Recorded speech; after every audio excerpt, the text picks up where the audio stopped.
би асуухгүй үг гэлье. За Лусан доржийн үлзий сайхан доктор Монгол Улсын гавьяат хуульч за хуулийн салбартаа болвол чанагдсан өндөр нэр хүндтэй тэр тусмаа энэ парламент төсний тухай онлын болон практикийн асар өндөр туршлагатай ийм хүн байгаа. Дээрэс нь манай бас эмэгтэй хуульчдын дунд өөрийн гэсэн бас одоо олон жилийн хөдөлмөрөөрөө бас эмэгтэй хуульчдын нэрийг өндөрт өргөсөн ийм хүн байгаа. Тэгэхээр хувь хүнийх нь хувьд бол маш их хөндлөж дэмжиж явдаг. Гэвч сая бас Банган хорооны хурал дээр хэлсэн саналаа дахиж хэлэхэд Монгол Улсын цэцгийн гишүүн 6 жилээр томилогддог. Тэгээ 3-1 хугацаанд нь явж байгаад энэ одоо өөр албан тушаал шилжинэ гэдэг бол зөвхөн энэ тохиолдолд биш. Ер нь бол энэ зохисгүймаа гэж үзэж байгаа. Зохисгүймаа гэж үзэж байгаа.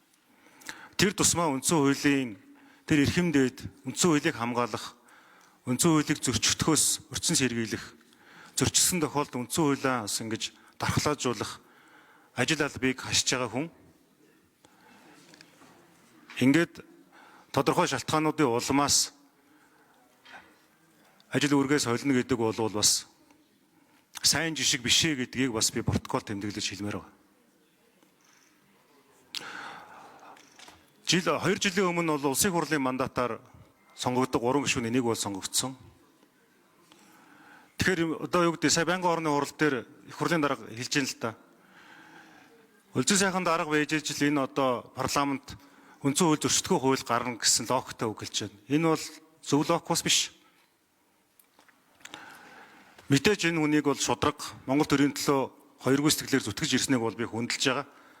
Авч нөгөө талдаа бид нар нэг хүнээр төлөөлүүлж системийн хувьд, тогтолцооны хувьд, институцийн хувьд ийм одоо буруу жишээ тогтоож болохгүй гэсэн байр суурийг би аль биесээр протоколд хэлж байгаа. За тэгээд нэр дэвшигч мэдээж тэгээд олонхоороо санал дэмжигдээд ажлаа хийгээд явах байх. Цаашдаа энэ одоо үндсэн хуулийн цэц гэдэг энэ том хэрэгэм хариуцлага үүргээс ямар нэгэн улс төрийн ба улс төрийн бус шалтгаанаар хугацаа талбай дуусахгүйгээр дундаас нь гараад байна гэдэг бол эргээд энэ үндсэн хуульдаа сайн зүйл авчрахгүй гэдгийг онцлог хэлье.